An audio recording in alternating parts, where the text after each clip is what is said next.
because, well, Gary, you've nobly predicted that Liverpool will do it again. Yeah, I thought. Well, I said they were going to at the start of the season, and there's nothing I see. Look, that moment around Villa and Van Dijk getting injured, I thought, oh, here we go, this could be interesting. But they've settled down. I think Saturday they'll have bumps. They didn't have bumps last season. They were unbelievable. They'll have bumps this year, just generally because of the league and the way it is, but I think they'll definitely get there. So let's have a look at the top four. We know that Gary's picked Chelsea, so let's have a look at the other ones that he's... Oh, wait a minute.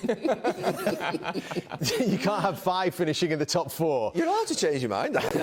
So who's dropping out then?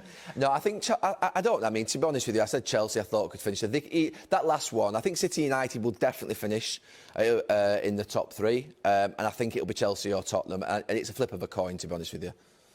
Yeah, I think United will. I think they've got a lot of... Their attacking power, I think, is fantastic. You actually look at the bench at the weekend against Leeds. They've got a really strong squad. Manchester United, you always fancied them to score goals in games, really. So I think they'll be there or thereabouts. Let's have a look at the relegation places. We know for sure that they've... Fulham are going. You've never been more certain of anything in your life, I believe, than Fulham being relegated, along with Sheffield United and West Brom that Gary's also plumped for. But you don't go for Fulham, you go for Brighton.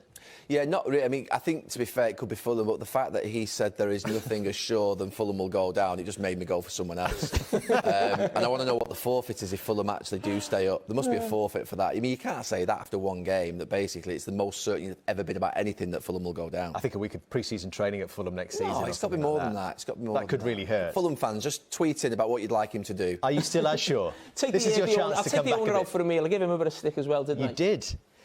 Take him to the circus. The last thing he wants to do is go out for a meal with you. I'm willing to you too. It's He can't wait. We're all off to see Jamie. Let's have a look at the player to watch. This could be interesting. I didn't even fill that in, by the way. Just something I've said it for the last 3 years. I've said it for the last 3 years because I still want him to basically. I still want him to drive Manchester United forward and be the player that he can be at the club and drive them towards a title, and that sounds laughable at this moment in time. But that's what I'd like to see him do. But I didn't actually pick him on that. You pick him every year. Someone's messed around with that. All right. Well, let's look at James. I think it's really interesting. John Stones, a bit of a forgotten man, really, until the last few weeks, forced his way back in. I thought he was done at City. I remember watching City in the Champions League in the summer, and they were playing, the young Spanish centre-back Eric Garcia, I think, ahead of him at centre-back. And I'll be honest, he's only a young player, Garcia, but he doesn't look to me like he's ready for the Premier League. He doesn't look physically ready, the size of him as well. And I thought it was a long way back for John Stones. Fernandinho was playing there as well, and he's just trying to get his head in there.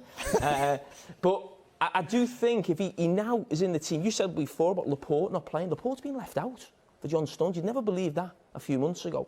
And if John Stones can stay in the team, it brings England back into the equation. Let's not forget how well he did at a tournament a couple of years ago as well. So I think if he's playing week in, week out for City, as I said, it brings England back into the equation. So maybe he can be part of an England team that goes on and wins the Euros. Let's have a look at their predictions. Spain. They got Together in goal. To be honest with you, I actually not even thought about the Euros. So when you get asked in the middle of December who's going to win the Euros next summer, honestly, it's about as far away from any thinking that I've got at this moment in time. So I said Spain, because they're a half-decent team. I mean, if he just said France, because obviously they won the last tournament. But why did you say shout then, isn't it? Well, you got Mbappe, got the best player. Got your mate Pogba. He has to go for France. Want to watch? I think England... What would England do then? Well, let's have a look. Let's have a look what you put. Yeah, you both agree. Come on. Yeah. Justify that. Yeah, I think you'd like to think a lot of the games will be at home, be at Wembley. That would help as well. I think England's got a really good team at this moment now. These know really well. You think of the last tournament they've been in. You think of the Nations League, getting there. He was up against Spain and different teams in the group as well. Wasn't easy. Croatia. So listen, I think any team who's at home or playing a lot of games at home, I think it gives you a big advantage. But I just think they'd fall short of a Belgium, a France, really. Why will they fall short? Defensively, they'll make errors, I think, in the biggest moments against the type of players that he's just mentioned, like Mbappe.